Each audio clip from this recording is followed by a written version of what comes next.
E aí pessoal, tudo bem? Aqui é o Rony, professor de Física. Neste vídeo vamos resolver um exercício relacionado ao estudo da velocidade relativa. Observe o quadro enquanto eu faço a leitura do enunciado. Um rio de 1 km de largura tem uma correnteza de velocidade 1,5 km por hora. Observe que a velocidade da correnteza é a velocidade da água medida em relação ao solo. Um homem atravessa o rio de barco remando a uma velocidade de 2,5 km por hora em relação à água. Então aqui eu ilustro a velocidade do barco medida em relação à água. Item A, qual é o tempo mínimo que leva para atravessar o rio e onde desembarca neste caso. O tempo mínimo de travessia é obtido quando a velocidade do barco medida em relação à água está orientada desta forma, de maneira perpendicular à margem do rio. Conhecendo essa velocidade, suposta constante ao longo de todo o movimento, que eu aqui ilustro, e conhecendo o deslocamento nessa direção, fica fácil determinar o tempo mínimo. Eu posso recorrer à expressão do movimento retilíneo uniforme. Sendo assim, a velocidade do barco, medida em relação à água, é igual ao deslocamento nessa direção, dividido pelo tempo mínimo de travessia. A velocidade do barco, medida em relação à água, vale 2,5 km por hora, isso é igual a 1 km sobre o tempo mínimo. Consequentemente, o tempo mínimo fica dado por 1 dividido por 2,5, ou seja, 1 dividido por 5 meios, logo 2/5 e, portanto, 0,4 hora. Multiplicando por 60, você vai encontrar 24 minutos para o tempo mínimo de travessia. Agora vamos calcular onde o barco desembarca. Para calcular onde ele desembarcou, basta calcular o deslocamento sofrido na direção paralela à margem, que eu represento por Dzão. Portanto, eu vou recorrer à velocidade que se encontra nessa direção, que é justamente a velocidade da correnteza, suposta constante ao longo de todo o movimento. Portanto, recorrendo ao movimento retilíneo e uniforme, obtemos V da correnteza é igual ao deslocamento nessa direção sobre o tempo mínimo obtido acima. Logo, o deslocamento D fica dado por a velocidade da correnteza é 1,5 km por hora vezes 0,4 hora. Consequentemente, D é igual a 4 vezes 1,5 é igual a 6, portanto, 0,4 vezes 1,5 dá 0,6 km. Multiplicando por 1.000, obtemos 600 metros.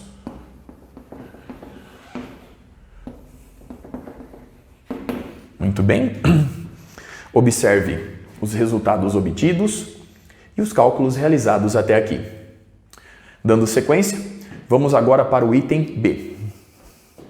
O item B diz o seguinte: suponha agora que o homem quer chegar a um ponto diametralmente oposto na outra margem e tem duas opções.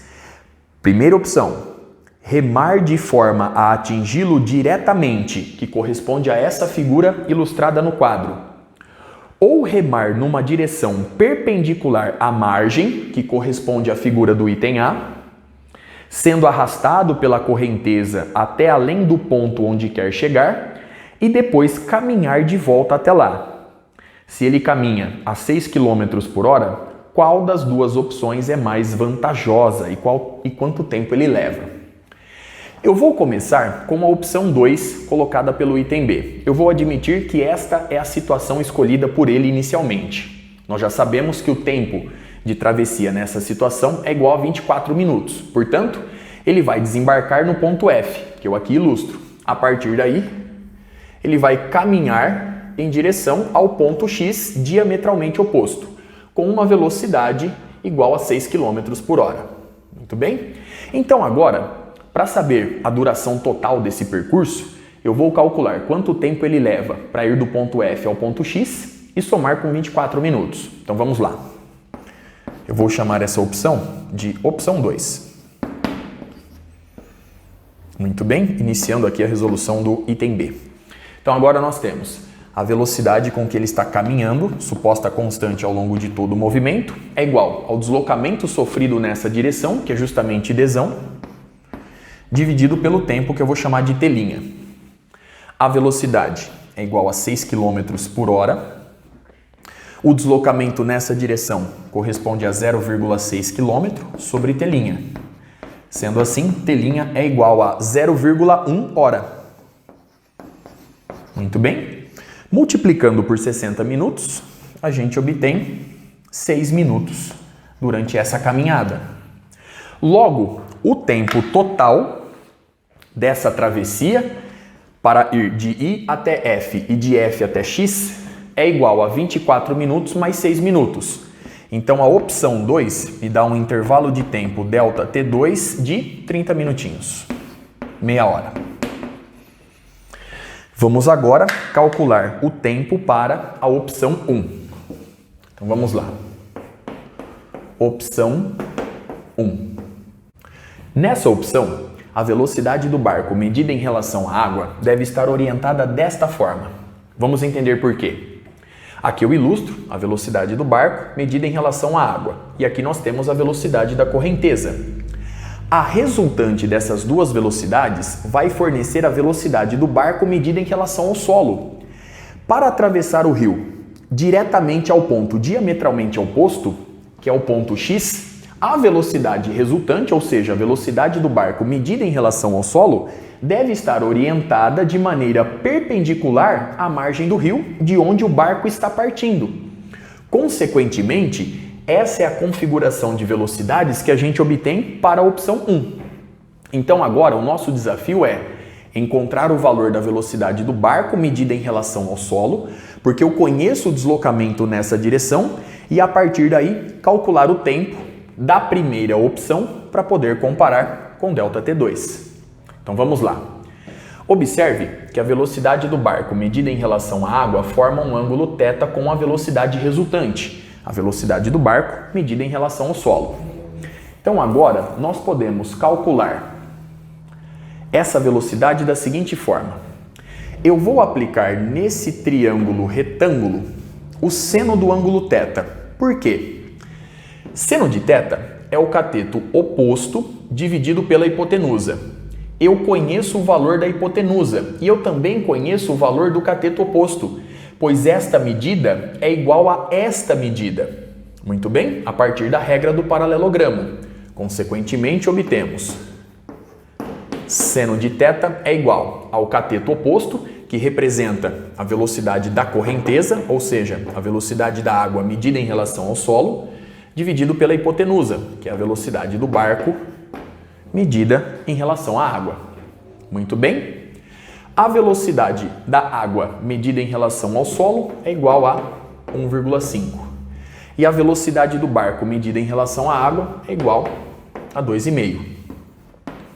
Sendo assim, obtemos seno de θ igual a... Então, nós temos 15 dividido por 25, que corresponde a 3/5, ou seja, 0,6. Muito bem? Agora, eu conheço o seno do ângulo θ. Consequentemente, eu posso determinar agora a velocidade do barco medida em relação ao solo utilizando o cosseno de θ. Nós sabemos que o seno ao quadrado de θ mais o cosseno ao quadrado de θ é igual a 1. Se você efetuar os cálculos, você vai encontrar que o cosseno do ângulo θ é igual a 0,8. Vamos comprovar este fato. O seno de θ é 0,6 elevado ao quadrado, vai dar 0,36. Mais o cosseno ao quadrado de θ igual a 1. Sendo assim, o cosseno ao quadrado de θ é igual a 1 menos 0,36, que é igual a 0,64. Raiz quadrada de 0,64, 0,8. Muito bem. Dando sequência, o cosseno do ângulo θ, portanto, é igual ao cateto adjacente, a velocidade do barco medida em relação ao solo, que é o nosso interesse, dividido pela hipotenusa, a velocidade do barco medida em relação à água.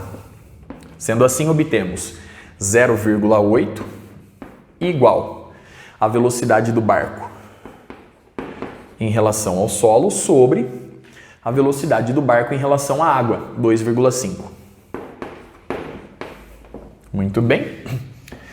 Consequentemente, a velocidade do barco em relação ao solo fica dada por... Nós temos 0,8 vezes 2,5. 8 vezes 2,5 nos dá 8 vezes 5, 40, vai 4. 8 vezes 2, 16, mais 4, 20. Então, nós temos 20. Como ali aparece 0,8, nós temos 2 km por hora. Muito bem? Bom, agora eu conheço o deslocamento nessa direção. Observe a figura e a largura do rio. Se a largura do rio corresponde a 1 km, determinar o tempo de travessia para a primeira opção, representado aqui por ΔT1, fica fácil.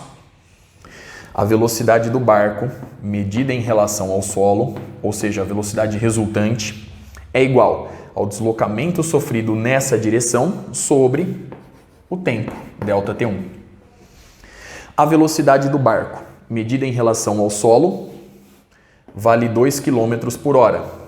A largura do rio, 1 km. Consequentemente, ΔT1 é igual a 1 sobre 2. Logo,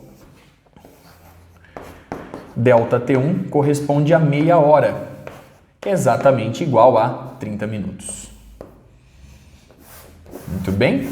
Nós temos meia hora, que corresponde a 30 minutos. Muito bem? Recuperando a pergunta final do item B, para finalizar o exercício. Ele diz o seguinte: qual das duas opções é mais vantajosa e quanto tempo leva? Tanto faz, pois a duração do movimento é a mesma nas duas opções, 30 minutos. Observe mais uma vez os resultados obtidos, os cálculos realizados. Com isso, eu encerro este vídeo. Até a próxima.